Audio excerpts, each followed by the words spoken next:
Okay, next, Amy. Amy Ione is the director of the Diatrope Institute here in the Bay Area.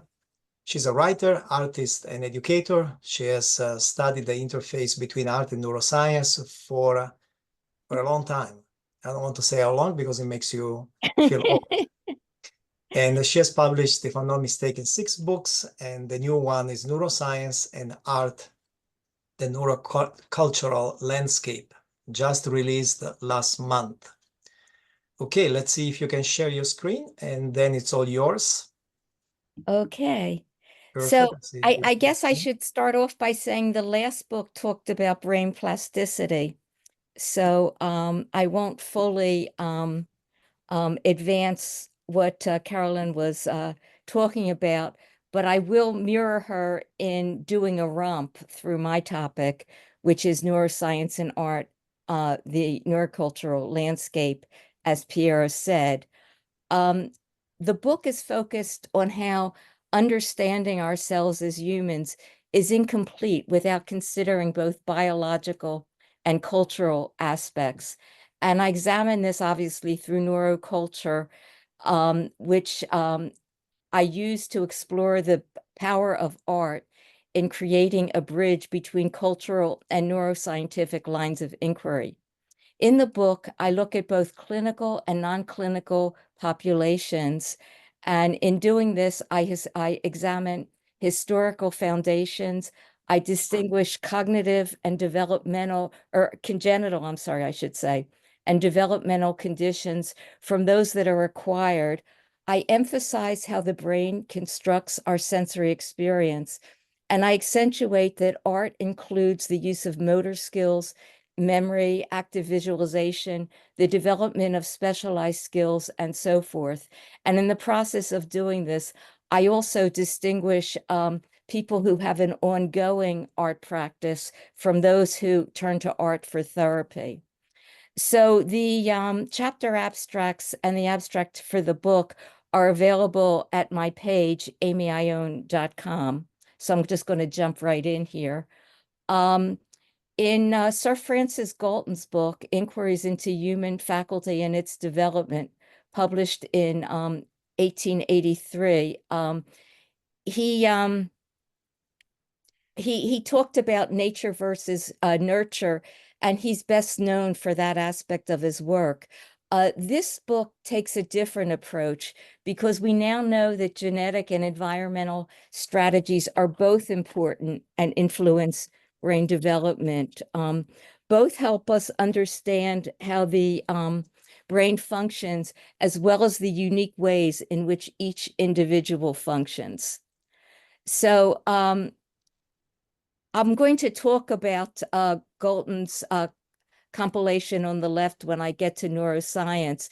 He put this together, it's a plate in the book, to discuss what he had originally called mental imagery. And eventually he concluded that that was the wrong way of defining it, because it was a physiological phenomena despite its kinship to mental imagery. So because of seeing things like synesthesia as a physiological phenomena, what he says in the book, because we now know today that only about 5, and some people say as many as 25% of the people have synesthesia. And there are lots of conditions, as I'll discuss in my talk, that are shared by a small cohort of the population, but are not considered neuroatypical. But anyway, what he said is that the differences between humans are profound, and we can only be saved from living in blind unconsciousness of our own mental peculiarities by the habit of informing ourselves as well as we can of those of others. And that's my intention in this book, to look at people as individuals. So in chapters 1 and 2, I deal with historical foundations. The first chapter is just basically historical neuroculture. Chapter 2 turns to early experimentation, theories, and applications. And together, these two chapters show how rudimentary knowledge was of anatomy, brain function, our ability, our sensory understanding, and also our understanding of higher order functions. But at the same time, a point that I make is that much of this work was interdisciplinary work, something that is often lost in the literature. So, for example, the illustration on the left was done by Jan Stefan van Kalker, who was an artist in Titian's workshop. He wasn't credited for his illustrations of Vesalius's book on the fabric of the human body, but he went into the dissection room with him at the time that dissection was just becoming legal, and he recorded the imagery of what was discovered through the dissections. I also begin to talk about how much our understanding of the senses has changed. And I've included this image of the archangel Raphael helping Tobias to heal his blind father, Tobit, as one of the links to that particular time period. Chapters 3 and 4 are contrasting chapters. In chapter 3, I talk about biological and genetic perspectives. Chapter 4 looks at social and environmental modifications. And together, these two chapters underscore the complexity of brain development, because both point out that these are not separate topics in individuals' lives. And in terms of art, art offers a particularly robust entry point for examining the complex variations of neurotypical and neuroatypical conditions, for example, autism, Down syndrome, deafness, dyslexia, etc. Artwork also brings to light the longer history of conditions because they are often illustrated or described in literature, history, and biography long before they are medically characterized. So I'm not going to talk about deafness today. I do want to mention this painting of the Nativity from the 16th century to point out that you can see that two of the individuals portrayed appear to have Down syndrome. And this was very unusual at the time because usually anything that was neuroatypical was depicted in a negative light. And so researchers have suggested that the reason these images are depicted positively is that they were people in the artist's family. I'm not going to talk about colorblindness. Chapters 5 and 6 turn to two storytellers.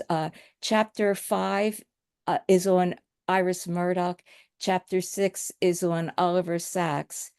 And Iris Murdoch was a novelist. She was a philosopher, and she also had several neurological conditions. So in her novels, she talks about the ambiguity of art. And in her philosophy, she looks at the various approaches to art.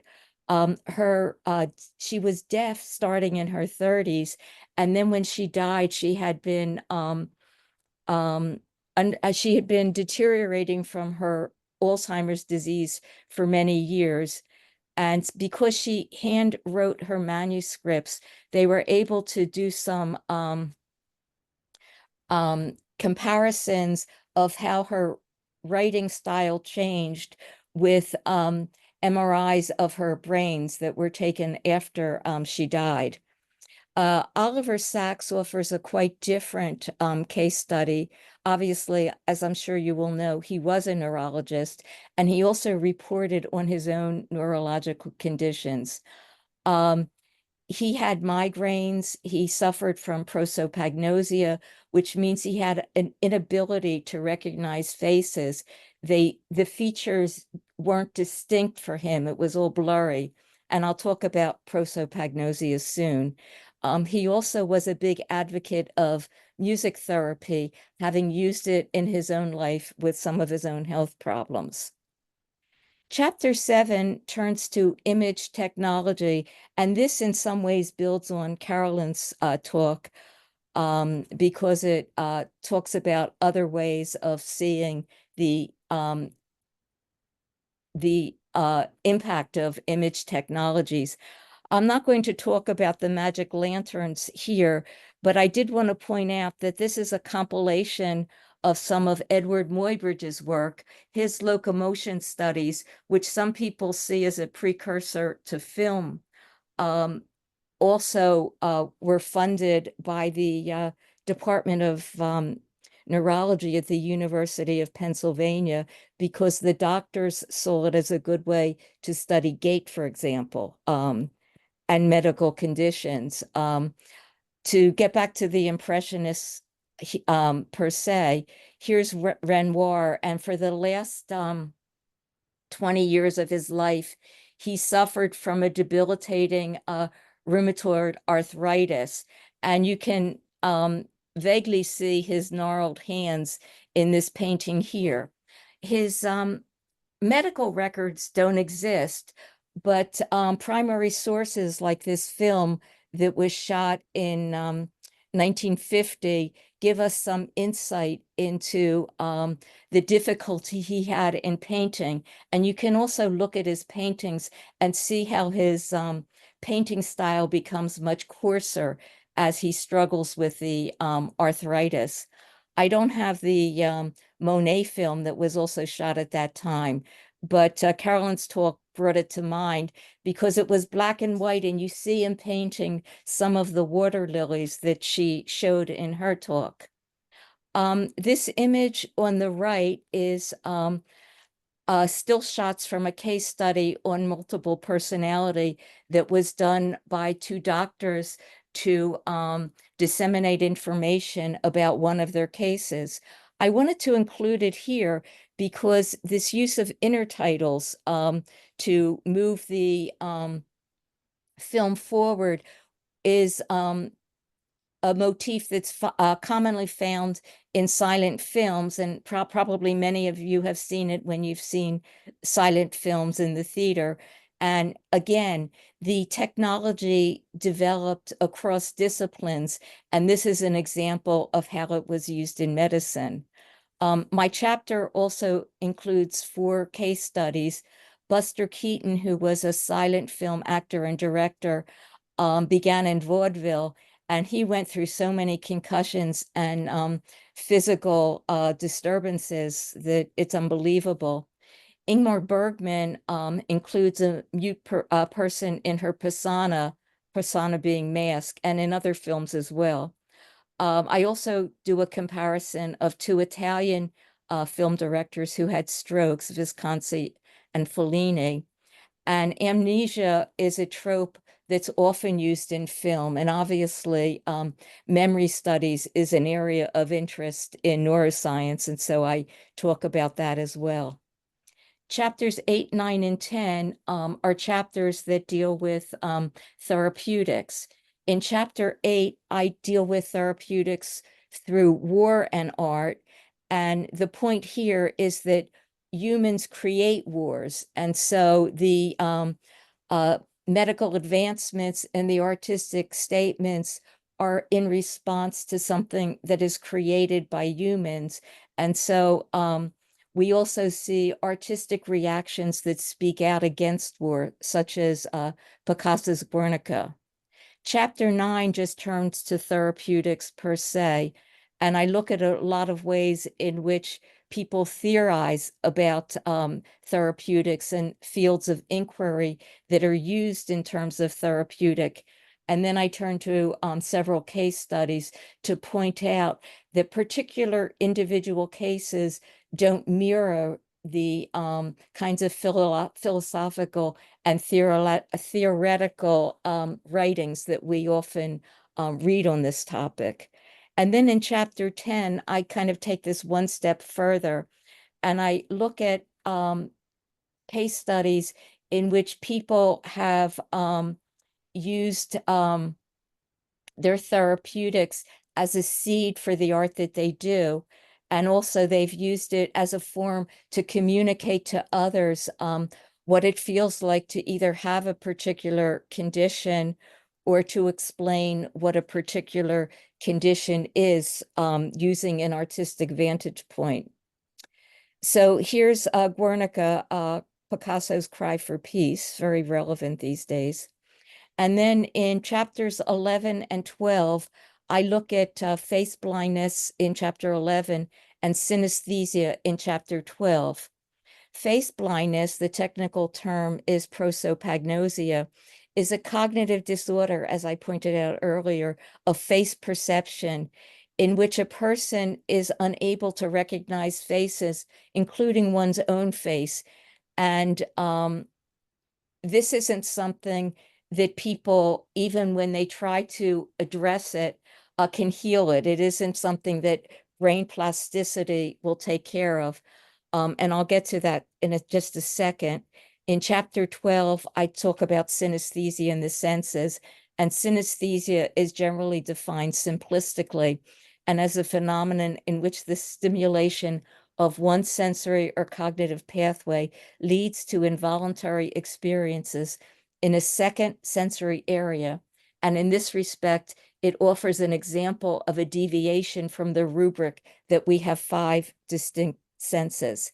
Now, both of these conditions are rather interesting because they show that the evolution of the internet and discussion groups and social network and everything have not only brought people or opened people's awareness of these conditions, but they've also made people aware of conditions that they lived with their whole life and didn't know that they had. So, for example, I thought Jane Goodall would offer a good framing for prosopagnosia. She wrote in her book, Reason for Hope, that in the course of my travels, one thing detracts from my enjoyment of people. I suffer from an embarrassing, curiously humbling neurological condition called prosopagnosia, which, translated, means I have problems in facial recognition. I used to think it was due to some mental laziness, and I tried desperately to memorize the faces of people I met so that if I saw them again the next day, I would recognize them. Sometimes I knew that people were upset when I did not immediately recognize them. Certainly I was. And because I was embarrassed, I kept it to myself. Quite by chance, when talking to a friend recently, I found that he suffered from the same condition. I could not believe it. Then I discovered my own sister Judy knew similar embarrassment. Perhaps others did also. I wrote to the well-known neurologist, Dr. Oliver Sacks. Had he ever heard of such an unusual condition? Not only had he heard of it, he suffered from it himself, and his situation was far more extreme than mine. Chuck Close is probably the best known artist who had prosopagnosia, and it was part of the reason that he became interested in painting portraits, although he began to paint the portraits before he knew that he had prosopagnosia. He also learned late in life that he had dyslexia. And there's a wonderful video of him on YouTube that he presented to the Society for Neuroscience, where he walks people through all of his neurological conditions from his studio. So he talks about his neurological conditions in terms of his artwork. In this chapter, I should also mention, I look at the importance of faces as a medium of human communication and also talk about faces that are made by artists who do not have prosopagnosia, like David Hockney. So I want to end with synesthesia because most people who are synesthetes consider it a trait rather than a condition because they find it a wonderful addition to their lives. And as I said before, it's generally defined somewhat simplistically, which is a reflection of people not having research studies that gave it more depth of character, so to speak. We now know that there's possibly over 100 forms of synesthesia, and that the range of research includes genetics, imprinting, as well as epigenetic and environmental factors. And the wealth of this, and I wish I had more time to go into it today, speaks to the idea, again, that there's no typical human mind, brain, or body. And synesthesia work, whether it be in literature, art, or whatever, greatly enhances our mutual experiences.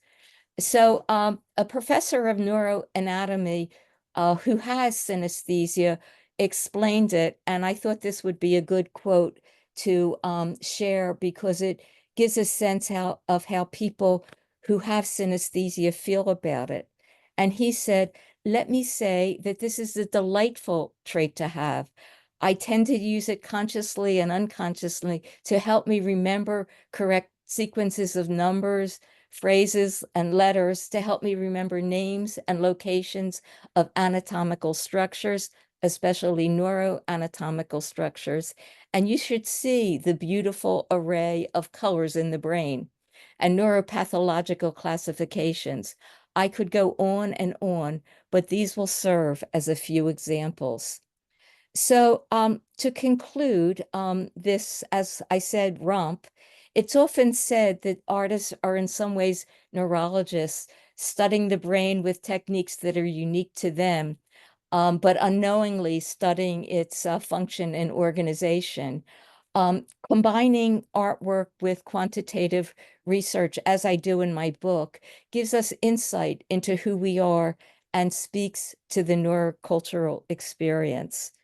So thank you. And like I said, you can find the chapter abstracts and chapter summaries at my page, amyione.com.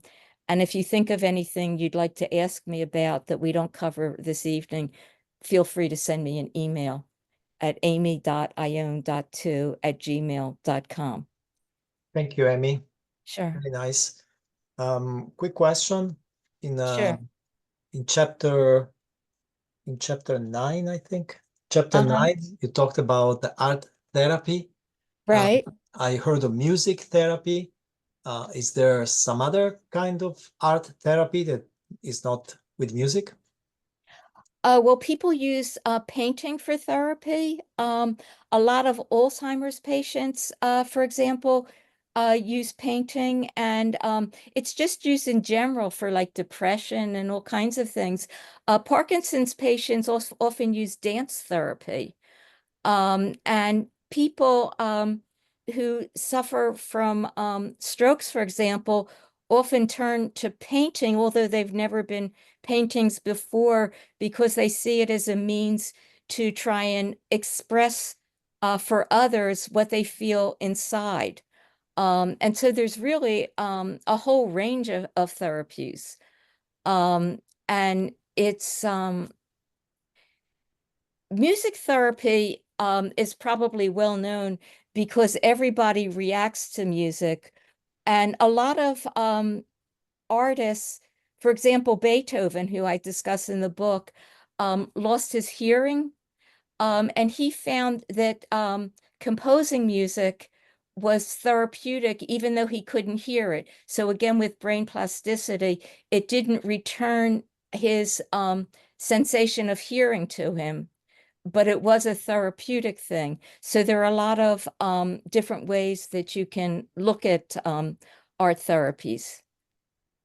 Does that answer your question? Oh, yes, yes. Oh. Interesting. Yeah, I didn't know. Excellent.